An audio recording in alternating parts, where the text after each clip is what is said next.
Hello, everybody. This is Susan Clinton, one of your hosts of Tough to Treat. This is podcast number 151. It is the second half of the podcast 147, in which we talked about estrogen and hormonal balance. This one, we're going to dive a little deeper into the levels of estrogen and its effect on the musculoskeletal system.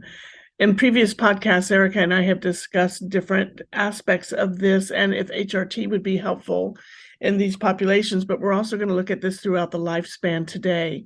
So enjoy the podcast. Use this information to broaden your approach to your Tough to Treat clients. Thank you very much.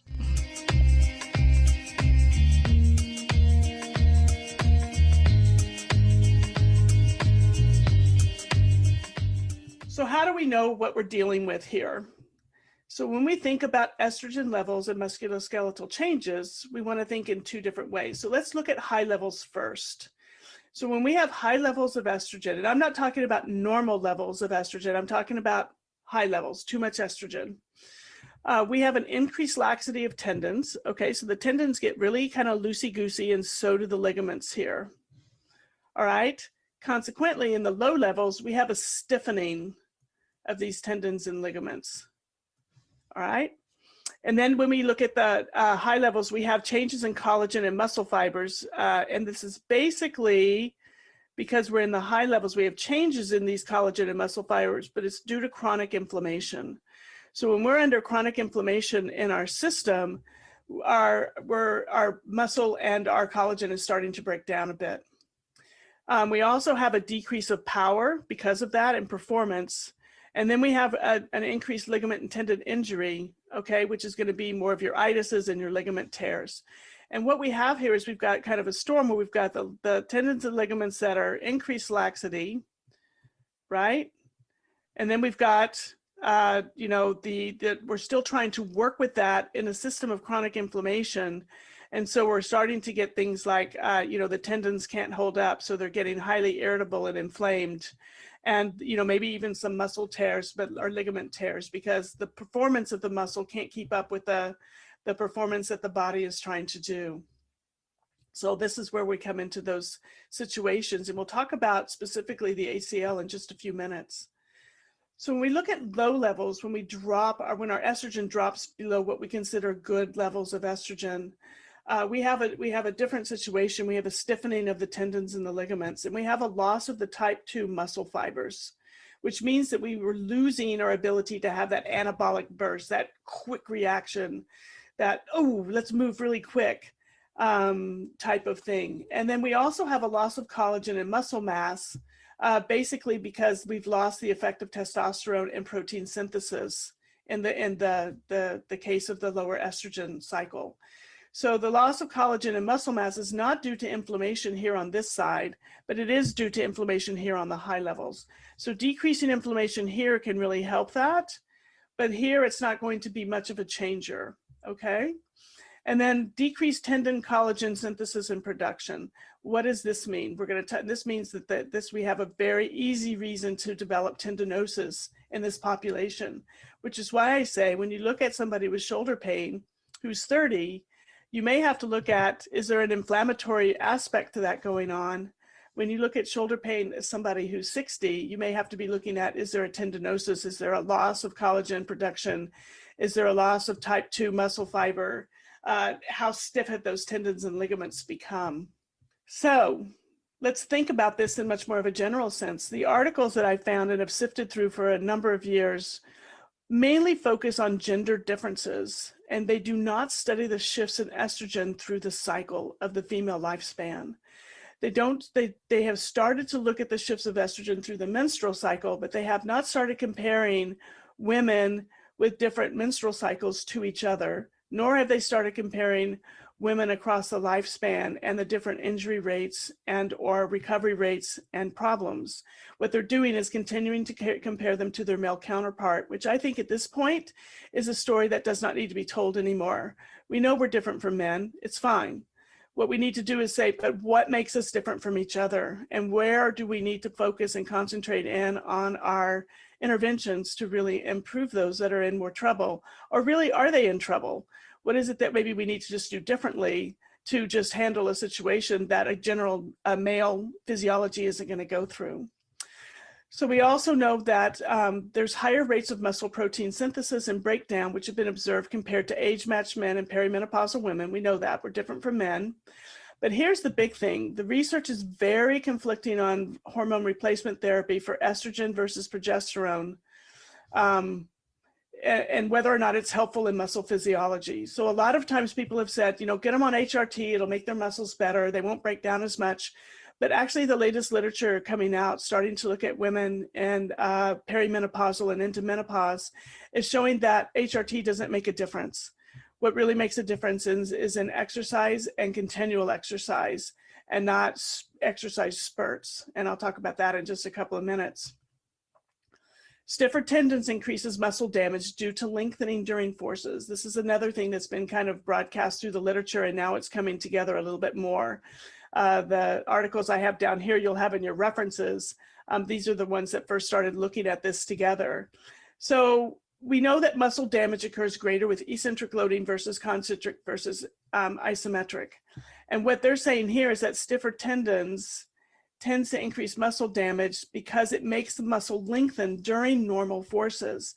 So what we're having that's happening in menopause is that we're having muscles that are working under what we consider normal forces, but because the tendons are stiffer, the muscle is actually lengthening under that normal force rather than doing an isometric or a concentric type of contraction. And that's not throughout the whole muscle, but they're hypothesizing and starting to find that it's actually at the muscular area where it joins into the tendon. So what does this mean now when we think about tendinosis rehab in postmenopausal women? So now we have to kind of think about, okay, because the first thing everybody has said is let's throw HRT at them. Well, that doesn't have any impact on tendon health and recovery. The literature is becoming clearer and clearer about that. Hormone replacement therapy has its place in women, you know, who are starting off in menopause for a short period of time. It can be very, very helpful for them for a number of things, but it doesn't help this. So this is not a reason to get on hormone replacement therapy.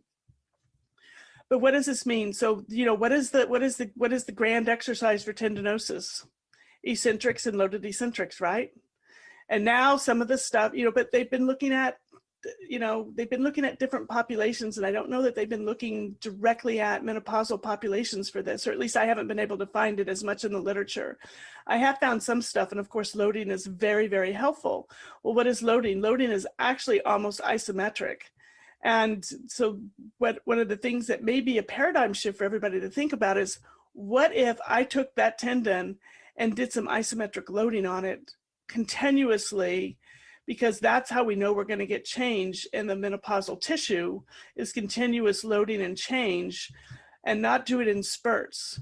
So in other words, kind of a continuous loading exercise program, you know, across a couple of months may do a lot more for helping the tendinosis than doing a loaded eccentric exercise that may be damaging some of the muscle fibers around the stiffer tendon, and also producing an inflammatory response where previously there may not have been one. So something to kind of keep in mind and think about as you work with them is think about, how can I load this tendon differently? And maybe do we need to go into the full maximum load with this population, because we want to be protective of the muscle as well as trying to do enough to be in to get some changes within the tendon. So we know that loading is beneficial for muscle tendon health and bone density. I think we had a seminar with Mickey Townsend on, and I'm sure she talked about that. High intensity exercise can increase tendon collagen, but it has, in this population, it has a sharper drop off. So that's what I was talking about, consistent loading in between high intensity activities might increase tendon and muscle health. I don't know, we haven't looked at it yet, but people are starting to think about it in a much different way, because once we start to realize that we can increase tendon collagen in this population, but if we don't stay with it, it doesn't stay there. So this is the case for getting people into exercise programs that can be sustainable over long term. Yes, you may have to do some extra work to help them through the problem time, but it's not a one and done deal in this population. Movement is not an option. They have to move, and they have to find ways to load, and it needs to include some agility and some rotation, because we want to also do the other things that are prevalent in this population, which is decrease falls, and increase their agility and quickness of movement. So aerobic also has a very important place because we still have to consider the cardiovascular pump. But do we need to work at high intensity level intervals all the time? Or maybe should we intersperse those amongst a sustainable aerobic activity for people in this age group? So then it comes to bringing in, when we think about the biopsychosocial approach, is what is going to be sustainable? What are they worried about? What do they most want to change in their life? How do they want to feel? And what, if anything, the client choice is so important here, is what are they missing? And is there any of the, it doesn't have to be any of these things I listed, but there can be so many other forms of sustainable exercise that can include loading, agility, and rotation and balance. And that can also be, increased loading can go with that at any time. So let's take a moment and flip back here just a second and talk about the younger population and the thing that has been most studied the most, which is ACL tears. And until recently, a lot of people were looking at females versus their male counterparts again, had more tears than men. Okay, yes, we get that. So then they started kind of changing up, well, maybe it's our training routine. And so they started changing it up, and that helps some. But I think the part that they were missing is the fact that we have to start looking at how that, remember, estrogen increases laxity in the tendons and the ligaments, and, a younger population. So and certainly if they have high estrogen, it's going to be much more lax. So we want to kind of keep that in mind. So looking back at that symptoms, those lists, what else is going on with them? If there's somebody who's doing a training program and they're in soccer, and we know that maybe perhaps soccer is, I'm going to pick on soccer for a second, but is one where girls tear their ACLs a little bit more often. But they're under, there's two problems there. It's like, well, number one, what do we need to do to kind of help protect these individuals? And number two, do we just like abandon everything? Do we just say, is birth control the answer? Or do we not train during ovulation? What is that? What does that mean? So I put this graph up here for you to see this. See, they've shown 70% changes during these times, but you can see all these little X's and everything here. And this is the time when the tendon is the most lax. Okay, and then as we move into this phase of the menstrual cycle, the X's are less. There's still a rise in estrogen, so there is still a bit of laxity, but there's not the sharp increase of estrogen that happens. This is ovulation. And this is really difficult to track, especially on your younger girls, because they don't know what ovulation means. They don't know where they are. They don't track their periods. They don't have any idea what's going on. But it may be kind of one way to start thinking about if you're going to be working with young women that are in, a lot of these activities such as gymnastics and cheerleading and soccer and basketball and, a lot of these different things. Maybe perhaps it's just being able to be aware of how they're feeling, what's going on. Are they, optimizing all the other parts of their life? Are they in kind of a high estrogen type of situation? Are they, really having heavy periods? Does that make them more at risk? We're not sure, but we do know that there's a difference in the menstrual cycle with this. So one of the things we want to think about is birth control really the answer? Because one of the things with birth control is it's supposed to take your estrogen and dampen it, so it only rises to a certain level throughout the cycle. It does the same with the progesterone. But what does that do in the long term to the tissues at this age group? This is something that is only beginning to have questions asked about it. We haven't done enough studies to know about this yet. But one thing we do know is that people, when they come off of birth control, generally have a big hormonal rebound that is difficult for them to get through for a few years. So we want to kind of think about that too. Is this the right answer? It may be for some populations, but not for everybody. It shouldn't be a blanket thing that we talk about. And do I think that no training during ovulation is the answer? No, I think we have to be kind of, be more sensitive and about the way that we go about our training for these girls. One of the things that has come out that has been really, really very powerful, but has been very slow to be implemented in young girls training or young female athlete training, is the idea of plyometrics and the idea of strengthening in situations that is not going to work for males. And so hip external rotation has been shown to be something that's really great for helping females. And also plyometrics helps them begin to start to mitigate the load that their tendons and ligaments, particularly the ACL, need to endure.